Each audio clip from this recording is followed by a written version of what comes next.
তুফান খুব ভয় পাইছি রে। যে উনি আসলে বাংলা সিনেমার জন্য মানে ডেডিকেটেড একজন মানুষ, শুধুমাত্র অভিনেতা নন। সময়টা কিন্তু আমাদের হাতে, আমাদের অনুকূলে। ডিরেক্টরের প্রশংসা করব, প্রডিউসারের প্রশংসা করব, শাকিব খানের প্রশংসা করব, নাকি এখানে রনি আছেন, মিমি, নাবিলা, নাকি আমার প্রশংসা আমি করব? আমি আসলে প্রশংসাটা করব প্রথমে সাংবাদিক ভাই বোনদের। কারণটা হচ্ছে আমরা তো কোনো না কোনোভাবে যারা মিডিয়াতে কাজ করি, কোনো না কোনো সময় প্রতিদিনের রাতেই কিন্তু আমরা সাংবাদিক ভাই বোনদের খবরের শিরোনাম হই। এই শিরোনামটা আপনারাই করে দেন। অনেক সময় কন্যায়িকা সকালবেলা ডিম ভাজি খেলো অথবা ডিম পোস্ট খেলো, এটা ইদানিং বেশি থাকে। যাক, তারপরেও আমরা যে ভালো কাজ করার চেষ্টা করছি, একমাত্র আপনাদের মাধ্যমেই সেই খবরটা সারা দেশের দর্শকের কাছে পৌঁছাতে পারে। সেই জন্য আপনাদের কাছে আমার অশেষ কৃতজ্ঞতা। এবং আমি আমার অভিনয় জীবন দিয়ে যদি বলতে চাই যে আমার অভিনয় জীবনের যা কিছু অর্জন বা যে প্রচারণা পরিচিতি, হ্যাঁ, ভালো কাজ তো কম বেশি সবাই করে, কিন্তু সেই কাজটি আসলে দর্শকের ভেতর পজিটিভ ওয়েতে প্রচারটা করতে হয়। তুফান কোন লেভেলের সিনেমা বা আমাদের সিনেমাকে কত দূর এগিয়ে নিয়ে যাবে না যাবে, এটা কিন্তু আপনারা দেখলে আপনাদের লেখনীর মাধ্যমে, আপনাদের নিউজের মাধ্যমেই কিন্তু সেটা দেশবাসীর কাছে পৌঁছাবে, আগ্রহ তৈরি করবে, তারা হলে এসে সিনেমাটা দেখবে। সেজন্য আপনাদের প্রতি সবচাইতে বেশি কৃতজ্ঞতা এবং সেই সঙ্গে দাবি। এবং নিশ্চয়ই ভালো কিছু করার চেষ্টা যারা করছেন এখানে, যারা এই শুধুমাত্র এই কয়েকজন মানুষ আমরা বলছি, এই মানুষগুলোর মূল উদ্দেশ্য ছিল কিন্তু একটাই। প্রডিউসার লেভেল থেকে যারা প্রডিউসার আছেন এখানে, সাকিব ভাইয়ের কথা বলি অথবা আমরা যার যার ডিরেক্টর হিসেবে রায়হান রাফি, আমরা সবাই চেয়েছি যে বাংলাদেশে এমন কিছু হোক। সময়টা কিন্তু আমাদের হাতে, আমাদের অনুকূলে। আমাদের বাংলা সিনেমার মার্কেটটা কিন্তু অনেক বড় আন্তর্জাতিকভাবে, আমরা সেটাকে প্রপারলি আসলে ব্যবহার করতে পারছি না। আমরা যদি দুই বাংলার কথা চিন্তা করি, সারা পৃথিবীতে যত বাঙালি দর্শক আছে তাদের কথা চিন্তা করি, এখন চোখগুলো আমাদের আসলে দৃষ্টিভঙ্গিগুলো চেঞ্জ হয়ে গেছে।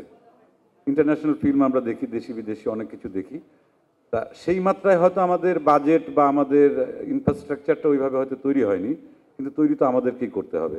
এবং সেই তৈরি করার চেষ্টার জন্যই আমি কেন এই ছবিতে আমি ইনক্লুড হলাম। শাকিল ভাই, রনি এবং রাফি যখন আমাকে কল করলো যে আপনার সঙ্গে একটু কথা আছে, আসুন। আমি যখন দেখলাম শাকিব ভাইয়ের সঙ্গে আমার এর আগে যতবার দেখা হয়েছে, কোনো হয়তো অ্যাওয়ার্ড প্রোগ্রামে অথবা কোনো ব্যক্তিগত কোনো প্রোগ্রামে, সেখানে ওনার কথাবার্তা শোনার পর আমার মনে হয়েছে যে উনি আসলে বাংলা সিনেমার জন্যে মানে ডেডিকেটেড একজন মানুষ, শুধুমাত্র অভিনেতা নন। আমরা অনেকে ইন্ডাস্ট্রিতে কাজ করি, কিন্তু সেটা অনেকে করি শুধুমাত্র রুটি রুজির জন্যে, কেউ করি সিনেমার স্বার্থে, কেউ করি শিল্পের স্বার্থে। এই মানুষটার সঙ্গে আমার যতবার কথা হয়েছে আমার মনে হয়েছে যে তার যত জনপ্রিয়তা, সর্বোচ্চ জনপ্রিয়তা বাংলাদেশে আছে, এটাকে যদি ঠিকঠাক মতো কাজে লাগানো যায়, আমাদের সিনেমাকে চেঞ্জ করা সম্ভব, আন্তর্জাতিক মানে নেওয়া সম্ভব এবং আমাদের আন্তর্জাতিক বাজারে আমাদের একটা বিস্তৃতি ঘটানো সম্ভব। সেই জায়গা থেকে যখন আমাকে এনারা তিনজন ডাকলেন, রাফি, তারপর শাকিল ভাই এবং রনি, তখন আমাকে যখন এই প্রস্তাবটা দেওয়া হলো, আমি আসলে অনেক আগে থেকেই চেষ্টা করছিলাম। এবং আমার আর শাকিব ভাইয়ের যত আড্ডা হয়েছে, খুব কম হয়েছে যদিও, কিন্তু সেই আড্ডার ভিতর কিন্তু মোটামুটি একটা জিনিসই সবসময় বের হয়ে আসছে যে আমাদের একসঙ্গে কাজ করা উচিত। এটা আমারও যেমন বিশ্বাস ছিল, এবং এটা একটা আমার জন্য কি বলবো, আমি বলবো যে একটা সুযোগই, যে দেখি আমরা যদি একসঙ্গে কাজ করে, যদি আমার কিছু দর্শক আছে, তার অনেক দর্শক আছে, বা আমরা একসঙ্গে কাজ করলে পরে যদি অধিকাংশ দর্শককে যদি আমরা সিনেমা হলে আনতে পারি, আমরা নেক্সট টাইমে অনেক বড় বড় বাজেট নিয়ে আমরা বড় বড় ছবি করতে পারবো। সেই সঙ্গে কলকাতার দর্শককে ইনক্লুড করা। মিমি ওইখানকার মানে মানে মোস্ট পপুলার একজন অ্যাক্টর, আমি যেটা বলবো তার জনপ্রিয়তা ওখানে তুঙ্গে। তার মানে কি, আমরা আমাদের সঙ্গে আমরা একাত্ম হয়ে কাজ করব, সেই সঙ্গে কিন্তু আমার মনে হয় কি যে সারা পৃথিবীতে যত বাংলা ভাষাভাষী আছেন, যত দর্শক আছেন, তাদেরকে শুধুমাত্র ছোট্ট একটা শক্তি দিয়ে আসলে তাদেরকে ধরা সম্ভব না। শক্তিটাকে আসলে বৃহত্তর করতে হবে, সেই সঙ্গে আমাদের একসাথে কাজ করতে হবে। এবং এই ছবিতে আমি রাফিকে স্পেশাল একটা থ্যাঙ্কস জানাই। যে চরিত্রে যাকে প্রয়োজন, তার ব্যাকগ্রাউন্ড কি সেটা রাফি খুব ভালো করে জানে, কোন মানের অভিনেতা সেটা সে খুব ভালো করে জানে। তাদেরকে এই এক ক্যানভাসে রাফি তাদেরকে এনেছেন।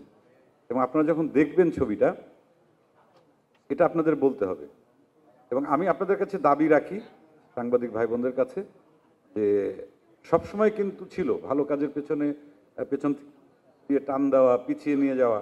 কিন্তু আপনারা যদি ইন্ডাস্ট্রির কথা চিন্তা করেন, ইন্ডাস্ট্রির ভালো চিন্তা করেন, বাংলা সিনেমার ভালো চিন্তা করেন, এবং আমরা যারা এখানে আছি অথবা আমরা যারা চিন্তা করছি, আমরা বোধহয় একাত্ম হয়ে যদি কাজ করি সিনেমার ভালোর জন্যে, আমাদের সিনেমা, বাংলা সিনেমা আন্তর্জাতিক মানে পৌঁছাবে তো বটেই, সেই সঙ্গে আমরা বিশ্ব সিনেমার বাজার আমরা দখল করতে পারবো, কারণ আমাদের দর্শক প্রচুর।